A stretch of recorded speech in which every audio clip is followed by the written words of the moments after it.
উৰিয়াম ঘাটলৈ কেনেকৈ গৈছিল বেদখলকাৰী কেনেকৈ দখল কৰিছিল চৰকাৰী ভূমি গোলাপ বৰবৰা চৰকাৰে ভূমি আবণ্টন দিয়া কথা কিমান সত্য গোলাঘাট জিলাৰ অসম নাগালেণ্ড সীমান্তৱৰ্তী উৰিয়াম ঘাটত বৃহৎ উচ্ছেদ চলিল বেদখলকাৰী বংগমূলীয় ধৰ্মীয় সংখ্যালঘু পৰিয়ালক উচ্ছেদ কৰা হ'ল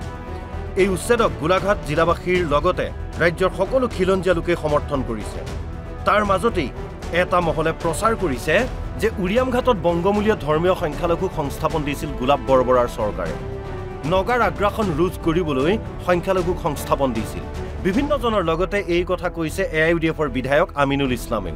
উৰিয়াম ঘাটৰ ঘটনাটো এটা সময়ত গোলাপ বৰবৰাই যেতিয়া মেৰাপানীত বহুত যেতিয়া 1976 যেতিয়া বহুত ব্যাপক ধৰণৰ হত্যাকাণ্ড হৈছিল সেই সময়ত গোলাপ বৰবৰাই নদীভংগ মানুহবিলাকক লৈ তাত তিনিপুৰাকে মাটি আৰু 1.5 কাঠাকে ঘৰৰ মাটিৰ ব্যৱস্থা দিয়া হৈছিল সেইখিনি মানুহক উচ্ছেদ কৰিছে হয় ফৰেষ্ট ল্যান্ড কৰিব পাৰে কিন্তু তাৰ অল্টাৰনেটিভ সিস্টেম অল্টাৰনেটিভ এটা এৰেঞ্জমেণ্ট কৰি দিব লাগে এইখিনি মানুহ 70 ইয়াৰ্স হৈ গ'ল তাতে বহিব সেইখিনি মানুহক এনেকৈ দিছে এটা সময়ত নগাবিলাকৰ আগ্ৰাসন ৰক্ষা কৰিবৰ কাৰণে তাত তেখেতসকলক সেটেলমেণ্ট দিয়া হৈছিল চৰকাৰৰ উচ্ছেদক সমালোচনা কৰিবলৈ গৈ এই যুক্তি দিব বিচাৰিছে একাংশই উৰিয়াম ঘাটৰ উচ্ছেদৰ সময়ত কিয় গোলাপ বৰবৰা চৰকাৰৰ ভূমি নীতিৰ কথা একাংশই উত্থাপন কৰিব বিচাৰিছে কিয় গোলাপ বৰবৰা চৰকাৰে উৰিয়াম ঘাটত বংগমূলীয় ধৰ্মীয় সংখ্যালঘু পৰিয়ালক ভূমি আবণ্টন দিয়া বুলি এটা মহলে দাবী কৰিছে এই দাবীৰ যুক্তিযুক্ত থাকত প্ৰকৃততে গোলাপ বৰবৰা চৰকাৰে উৰিয়াম ঘাটত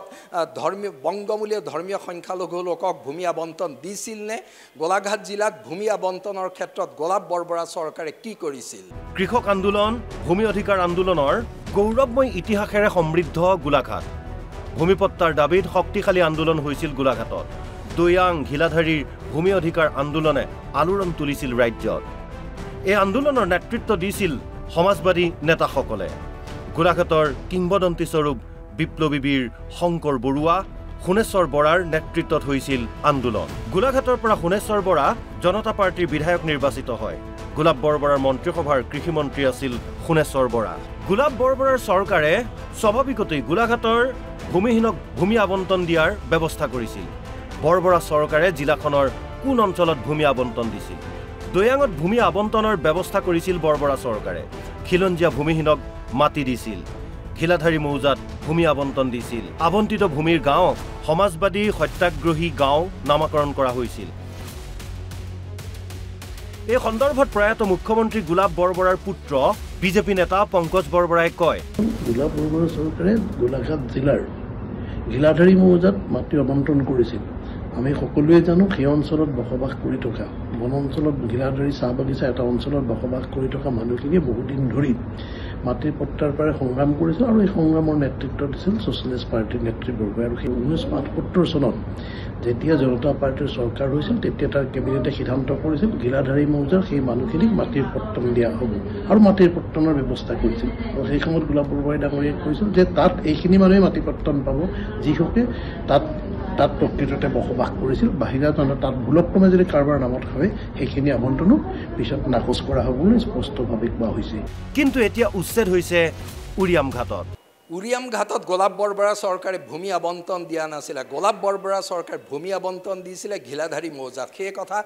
দিনৰ পোহৰৰ দৰে সত্য তাৰ পাছতো এটা মহলে কিয় উৰিয়াম ঘাটৰ কথা উত্থাপন কৰি আহিছে উৰিয়াম ঘাটত গোলাপ বৰবৰা চৰকাৰে ভূমি আবণ্টন দিয়াৰ প্ৰশ্নই অহা নাছিল উৰিয়াম ঘাট আৰু ঘিলাধাৰী পৃথক ঠাই ঘিলাধাৰী গোলাঘাট জিলাৰ উত্তৰ অঞ্চলত উৰিয়াম ঘাট গোলাঘাট জিলাৰ দক্ষিণ অঞ্চলত বৰবৰা চৰকাৰে ভূমি আবণ্টন দিছিল ঘিলাধাৰীতহে উৰিয়াম ঘাটত ভূমি আবণ্টন দিয়া নাছিল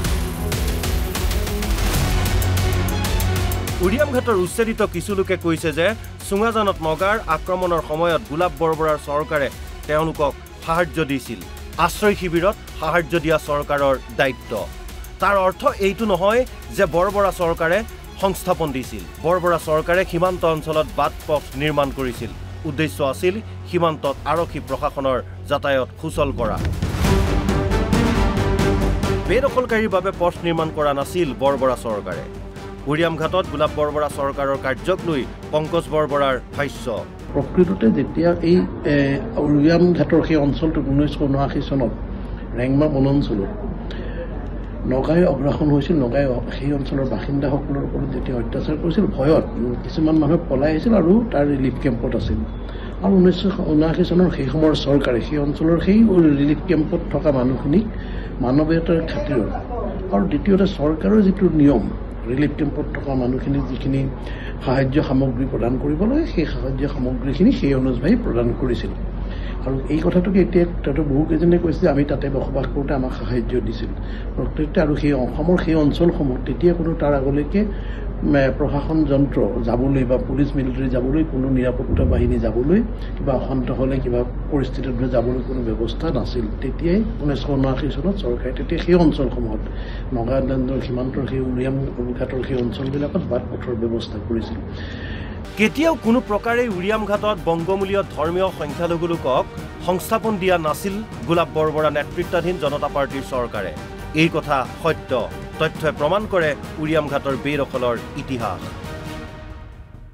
ভাস্কৰ জ্যোতি বৰাৰ ৰিপৰ্ট, NB নিউজ।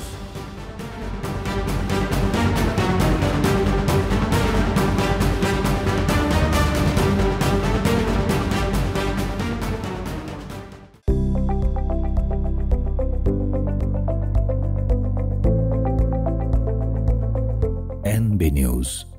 সহজ সৰল ভাষাত নৱভাৰতৰ কথা।